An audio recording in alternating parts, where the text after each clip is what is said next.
I want to talk to you a little bit about your faith in the country. What is it that you believe in?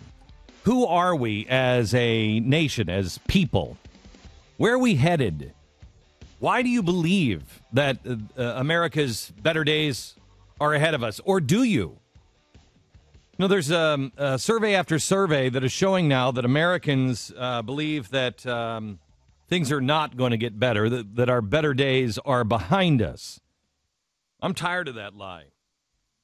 I'm telling you that the world is on the edge of massive, massive change. And somebody is going to design that change. It's going to come from people. I'm sorry, but change just doesn't happen. It's designed by people taking action and people not taking action.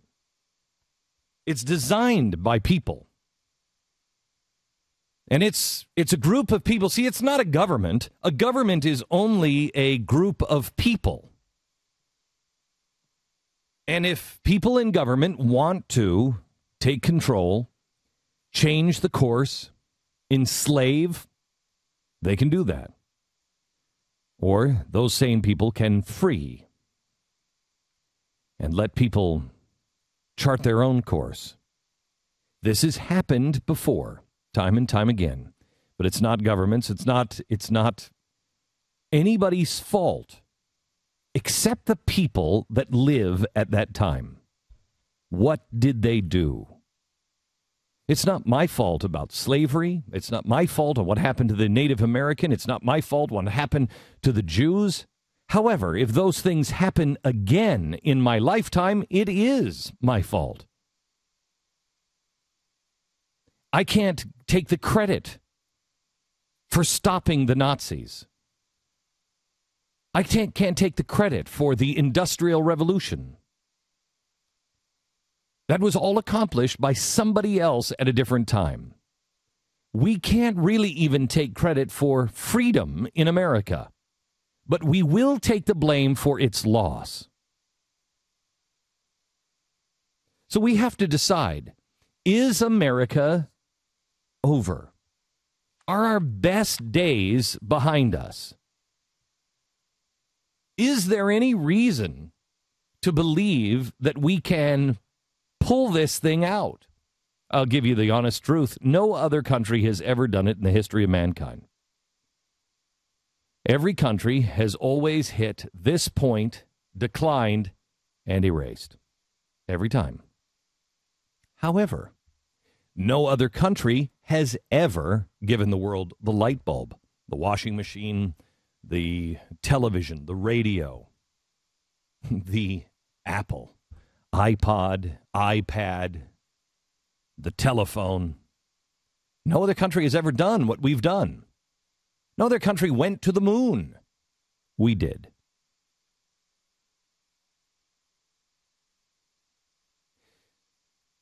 Past performance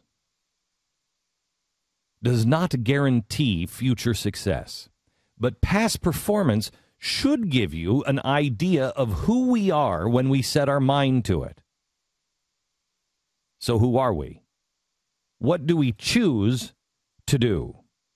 I'm telling you, right around the corner, just over the horizon, a cure for cancer is here. A cure for cancer. I know 3 cancer institutes that I think are very close. And I don't mean some cancer. I mean all cancer. It's close. If you talk to people like Ray Kurzweil, he's a futurist. He'll tell you now, don't buy any solar panels. Buy solar panels in about 10 years because solar panels will change the way we have energy. We're approaching the point of singularity.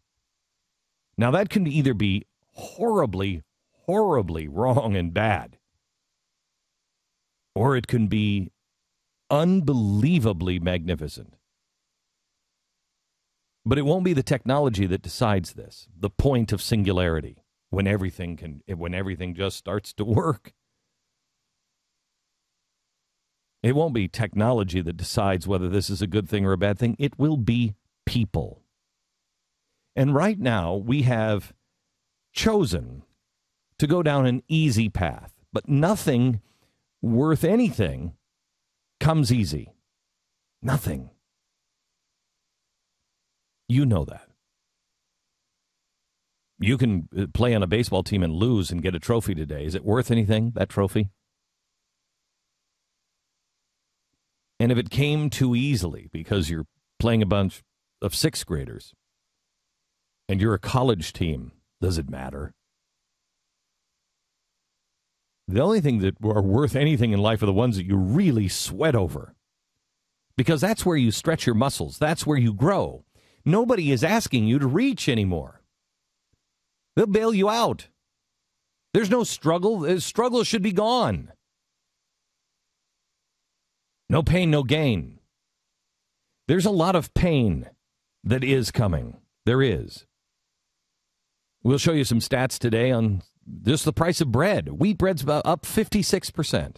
They'll tell you that there's no problem with inflation, but try to make a sandwich for the same price that you did 2 years ago. There's no way. You'll pay 40% more just in the ingredients of that sandwich. And things are going to get worse. You see how many people are buying gold now? Russia just put a whole bunch of more money into gold. China did the same thing. People are preparing. Now, let me ask you a question. Is your state preparing? I moved to Texas for a reason. I moved to Texas because I know Texas, there's a reason that the Russians had plans of invasion that included just about every point of access except for Texas. In fact, all of their planning, if you go back and you look now, they all said, you go anywhere you want, go any possible direction into the United States. Do not enter through Texas. The people are prepared, they have guns, and they know what a republic is. I came to Texas for a reason, because the people here not just are well-armed and will defend a republic. More importantly, I came here because the people here are good and decent, God-fearing. They still will help their neighbor. And they'll still allow you to be free to create in Texas. Texas is preparing. Whether even Texans know it or not. Several states are. Do your own homework. Find out, what is your state doing? Does your state even have its assets? If your state has any gold, is it in your state? Or is it sitting in the bank, the basement of the vaults of the Federal Reserve in New York City? If there's a problem, does your state get that money from the Federal Reserve? See, everybody trusted the Federal Reserve. Yeah, well, you just keep it because it'll be safe there. Texas moved their gold, or at least the University of Texas moved their gold to Texas. They said, we want it all. They're guarding it themselves. How many states have done that? Has any state done that? We used to have, I have in my office, I have some civil defense signs, the fallout shelter signs from the 50s and 60s and early 70s. I have a Geiger counter that was made in the 1960s, brand new out of a box. It was sitting in some fallout shelter. The federal government prepared us before. The federal government made sure that we had food. Does your state have food? Because if there is, God forbid, a breakdown in the banking system, I've told you to be prepared. But if you look at that survey that came out a couple of days ago, we told you where the most charitable people are. You'll see sections of the country, for instance, the Northeast, the least charitable area of the country, and some of the greatest wealth of the country is in the Northeast. They don't understand charity anymore. Their charity are taxes. That's why that's why taxes are so high. Because they're not going to church anymore. They're not linking arms with their charities and their churches and their neighborhoods. They're paying taxes. That's the way they understand charity. So if the federal government and the state government can no longer provide, what happens to that society? They get angry. What happens to the society that can't make it? What happens to that society? Well, it depends on where you live.